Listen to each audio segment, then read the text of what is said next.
Hello, আমি আগের দিন তোমাদের দেখিয়েছিলাম কিভাবে টাকাটা রিডিম করা যায়। তো আমি অ্যামাজন পেতে নিয়েছিলাম। তো দেখো আমার এই মেলটা লাস্ট এসেছিলো। আমি তোমাদের বলেছিলাম যখন আমার আসবে টাকাটা আমি তোমাদের দেখাবো। তো এটা দেখো 4 days অ্যাগো দেখাচ্ছে। ওকে, মানে তারিখটা কবে, ওয়েট, আমি 11 জানে এটা করেছিলাম। ওকে, তারপরে দেখো আমার এখানে ওয়াসেন্স থেকে মেল এসেছে। ওকে, 2 days অ্যাগো, মানে আমি 11 জানে আমি প্রসেস করেছিলাম, 13 জানেই আমার কাছে আমার টাকাটা প্রসেস হয়ে চলে এসছে। ওকে, তো এখানে কনগ্রাচুলেশন ইউ বিন পেড, আমাকে পেড করে দিচ্ছে। তো আমি না টাকাটা অলরেডি নিয়ে ফেলেছি। তো আমি তোমাদের দেখাচ্ছি যে কি করে নিতে হয়। আমি না স্ক্রিন রেকর্ড করে রেখেছি। ওকে, তো আমি গ্যালারিতে যাচ্ছি। গ্যালারিতে গিয়ে screen record,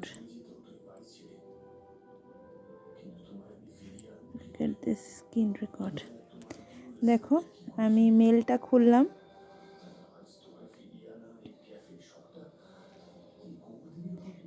ওয়াইসেন্স Amazon gift card reward, দেখো রিট্রিভ কোড, আমি এখানে ক্লিক করেছি।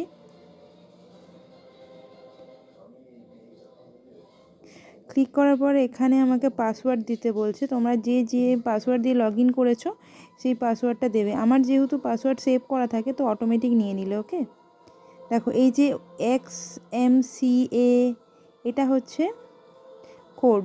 এবার দেখো আমাকে অ্যামাজনে যেতে হবে। অ্যামাজন, ওকে, গিয়ে আমি অ্যামাজন পেতে ক্লিক করলাম। আমার অ্যামাজন পের ব্যালেন্স হচ্ছে 124 টাকা।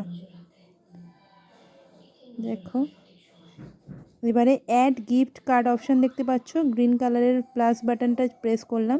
এখানে গিফট কার্ড কোড, এখানে আমি এই XMCA এই কোডটা দেব।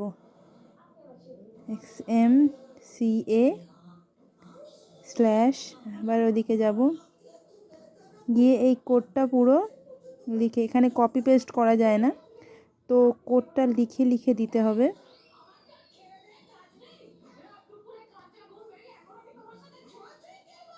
ঠিক, A5W3, A5W3 add gift card to balance. দেখো ক্লিক করলাম, ক্লিক করার পরে গিফট কার্ড সাকসেসফুলি অ্যাডেড। দেখো 500 রুপিস আমার অ্যাড হয়ে গেছে। এবারে তোমরা ব্যালেন্সটা দেখতে পাবে। দেখো আমি একটা স্ক্রিনশট নিয়ে নিলাম। তখন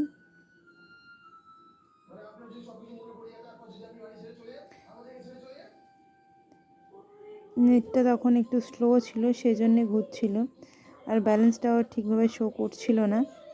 তো দেখো এখানে 124 টাকায় দেখাচ্ছে, বাট আমি যখন রিফ্রেশ করব দেখবে পুরো ব্যালেন্সটাই দেখাবে। দেখো ওপরে দেখাচ্ছে 624 টাকা, কিন্তু আমি যখনই এখানে আসছি আবার 124 টাকা দেখাচ্ছে। তো আমাকে পুরো ব্যাক করতে হবে এখান থেকে, তোমাদের দেখাবো বলে আমি পুরো ব্যাক করে রেখেছি। ব্যাক করে আমি আবার অ্যামাজন পেতে দেখো 625। ওকে, তো এই ছিল, এইভাবে টাকাটা নিতে হয়। এবার দেখো অ্যামাজনে আমি অ্যামাজন পেতে কীভাবে আমি টাকাটা ইউজ করি। দেখো এখন 424 টাকা আমার ব্যালেন্স আছে, কারণ আমি 200 টাকা কালকে ইউজ করেছি। ওকে, দেখো 200 টাকা আমি DTH রিচার্জ করেছি, 500 টাকা অ্যাড আপ হয়েছিল আমার। তার কদিন আগে আমার এখানে 300 টাকা অ্যাড আপ হয়েছিল, মানে সেটা 4th জানে।